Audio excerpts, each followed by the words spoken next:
are legal kidney donors? According to the Indian law, the legal kidney donors are parents, children, spouse, siblings, grandfather, grandmother. But these are the legal kidney donors. But apart from these, the distant relatives can be considered, but they need to take a permission from authorization committee of that particular state. So there is a requirement of taking permission.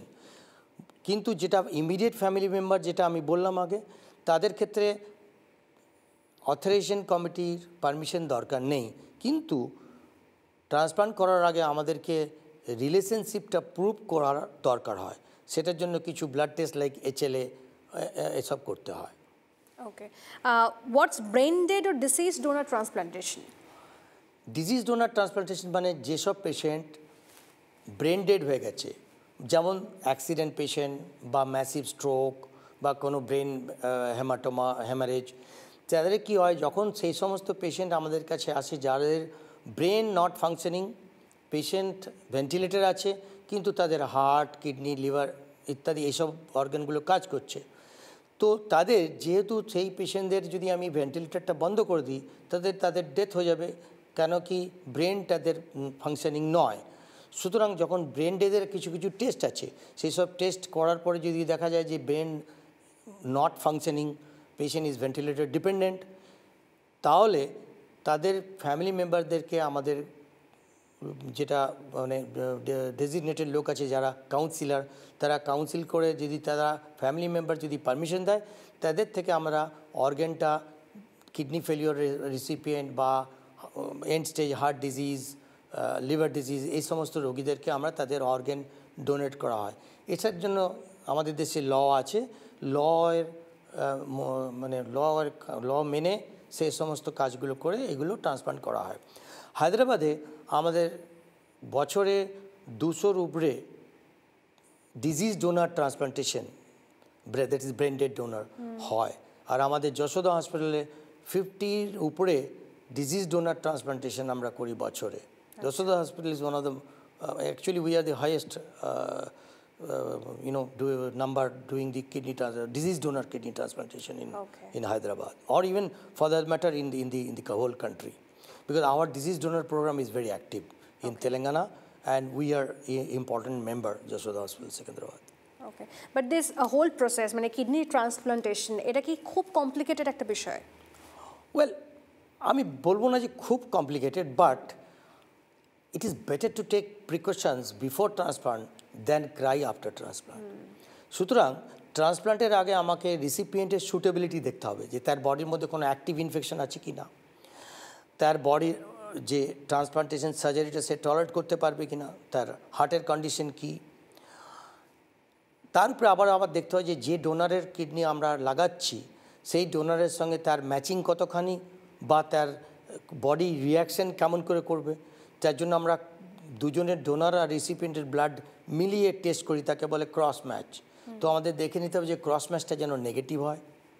তো test অনেক করতে হয়, আর যখন একটা disease donor চলে আসে সেই টেস্টগুলো খুব ফাস্ট করতে হয়, কারণ যখনই কিডনিটা বেরিয়ে যাবে কয়েক ঘন্টার মধ্যে আমাকে কিডনিটা লাগাতে হবে।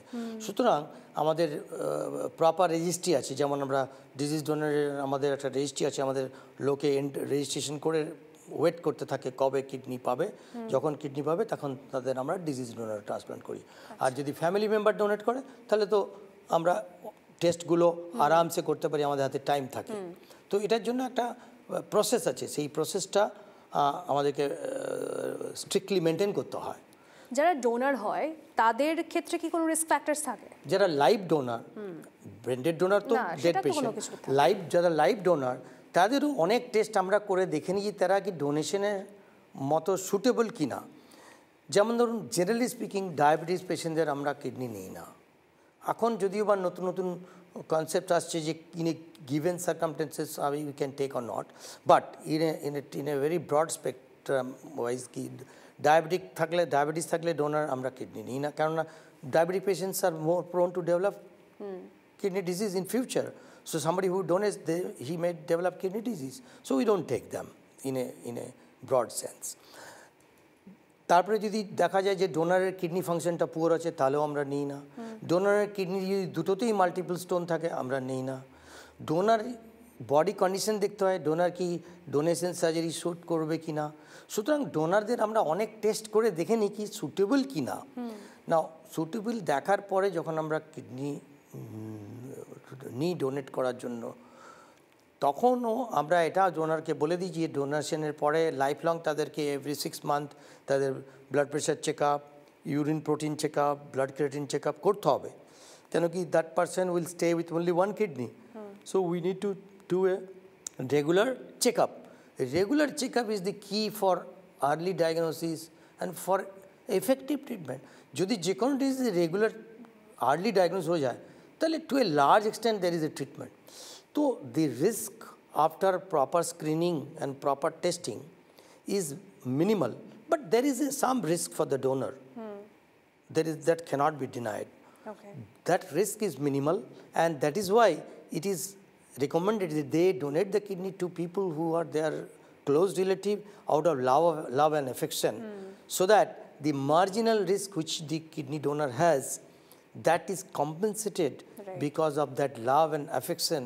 And the gain their near and dear ones will get out of this sacrifice of donating the kidney, which carries a minor risk on long-term basis. Kidney transplantation তো হয়ে গেল, তারপর যার কিডনি ট্রান্সপ্লান্টেশন হলো তার ইন ফিউচার কোনো problems থাকতে পারে কি, রিস্ক ফ্যাক্টর? নিশ্চয়ই থাকতে পারে। যে কিডনি নিচ্ছে তাকে কিন্তু লাইফ লং মেডিসিন খেতে হবে যাতে কিনা কিডনিটা রিজেক্ট না করে যায়। সেই ইমিউনোসাপ্রেশন মেডিসিন লাইফ লং নেবে। আর ইমিউনোসাপ্রেশন মেডিসিনের তো সাইড এফেক্ট থাকবেই, যেমন ইনফেকশন রিস্ক থাকে, কখনো কখনো ইমিউনোসাপ্রেশন মেডিসিনের জন্য সুগারও বাড়তে পারে, তারপরে ভবিষ্যতে ব্লাড প্রেশার বাড়তে পারে। সুতরাং যে কিডনি নেবে রিসিপিয়েন্ট তাকে লাইফ লং ডক্টরের আন্ডারে সুপারভিশনে থাকতে হবে, আর রেগুলার তাকে চেক আপ করতে হবে। আমরা না health check up, regular check up এগুলো আমরা সব ভুলে যাই। আমরা একটা মেশিন কিনি, তার এএমসি থাকে, কিন্তু আমার বডির কিন্তু এএমসি নেই। সুতরাং যেমন মেশিন অ্যানুয়াল চেক আপের একটা ব্যবস্থা থাকে, গাড়ি কিনলে গাড়িটাকে যেমন আমাকে প্রত্যেক বছর একটা সার্ভিসিং করতে হয়, আমাদের বডিরও একটা সার্ভিসিং দরকার। আর তার জন্য সবথেকে আগে হচ্ছে টেস্ট দরকার। টেস্ট করে যদি ধরা পড়ে তাহলেই সার্ভিসিংয়ের ট্রিটমেন্টের দরকার। কিন্তু কষ্ট হোক না হোক আমাদের যেমন গাড়ির রেগুলার মেনটেন্যান্স করতে হয়, আমাদের বডিরও দরকার। সুতরাং প্রত্যেকটা ইন্ডিভিজুয়ালের কাছে আমি এই মেসেজটা কনভে করতে চাইছি যে health check up, regular body check up এগুলো ভীষণ ইম্পর্ট্যান্ট সবার জন্যই। কিডনি ট্রান্সপ্লান্ট যে রিসিভ করছে সে তো একটা সিরিয়াস রোগী, তার তো একটা কিডনি ফেল, নতুন কিডনি পেয়েছে, সে ইমিউনোসাপ্রেশন আছে, তাকে তো রেগুলার চেক আপ করতেই হবে। সুতরাং রিস্ক থাকে, কিন্তু regular check up and proper ট্রিটমেন্টে kidney transplant patient are surviving many decades. আমার আন্ডারেই ফলো আপ আছে যে কি কিডনি ট্রান্সপ্লান্টের পর 30 years বেঁচে আছে। Well, some people will not do well, they may not survive beyond few years, but average survival has increased now to 10 years. ওকে, এরকমও কি হতে পারে যে কিডনি ট্রান্সপ্লান্টেশন তো হলো, তারপরেও তাকে একটা সময়ের পরে গিয়ে ডায়ালিসিস করাতে হচ্ছে, সেটাও হতে পারে? তো সেটাকে আমরা বলি যে ক্রনিক অ্যারোগ্লাভ নেফ্রোপ্যাথি। যেই কিডনিটা সে পাচ্ছে সেই কিডনিটা ফেল হতে পারে অনেক কারণে, রিজেকশনের জন্য, তার পুরনো কিডনিটা যে কারণে ফেল হচ্ছে সেই বিমারে অসুখটা আবার আসতে পারে, সে হয়তো অন্য কোনো খারাপ পেন কিলার বা কিছু অন্য কোনো অসুখ হয়ে গেলে তাতেও কিডনি খারাপ হতে পারে। সুতরাং হবার চান্স আছে, কিন্তু একটা কথা বলে দিই যে পেশেন্ট যদি এন্ড স্টেজ রিনাল ফেলিওর হলো, তাদের কাছে যে দুটো অপশন থাকে, যে to stay life long on dialysis or do go for kidney transplantation. Kidney transplantation long term survival is always dialysis থেকে বেটার। মানে this effect is more pronounced for the young people, but for people even who are 60, 65 years, 70 years, তাদের জন্য long term outcome always better with kidney transplantation. কিন্তু আমাদের transplant করার আগে always আমাকে select করতে হবে কি কে সুটেবল, কিডনিটা নিতে কে সুটেবল, আর যে দিচ্ছে সে কতটা সুটেবল। এই যে suitability test of donor and recipient, সেটা হচ্ছে ভীষণ ভাইটাল। আমরা যদি সুটেবিলিটি ঠিক মতন অ্যাসেস করতে পারি তাহলে ট্রান্সপ্লান্টের সাকসেস রেট ইজ অনেক। ঠিক। আমরা একদম অনুষ্ঠানের শেষ পর্যায়ে চলে এসেছি। আমি আপনার থেকে যে বিষয়টা জানতে চাইবো লাস্ট, যে মানে আপনি কতটা ফ্রিকোয়েন্টলি যশোদা ক্লিনিক কলকাতার সেটাতে ভিজিট করেন? আমি এখন প্রায় মাসে একবার মতন ভিজিট করছি। এটা আমার হোম টাউন। আমি 1989-এ এনআরএস থেকে পাস করার পরে বেঙ্গল ছেড়েছি, বিভিন্ন জায়গায় কাজ করেছি। আমি এখন হায়দ্রাবাদেই কাজ করি, বাট আমার খুব ভালো লাগে যখন আমি কলকাতাতে আসি যশোদা ক্লিনিক করতে। আমি প্রত্যেক মাসে একবার আসি, অ্যান্ড আমি খুব খুশি হব যদি আমি বাঙালি পেশেন্টদের আমার সার্ভিস দিতে পারি। থ্যাংক ইউ সো মাচ আমাদেরকে সমস্ত বিষয়টা বুঝিয়ে বলার জন্য। আজ অনুষ্ঠান আপাতত এখানেই শেষ করছি। আপনাদের অন্যান্য খবরের জন্য নজর থাক TV9 বাংলায়।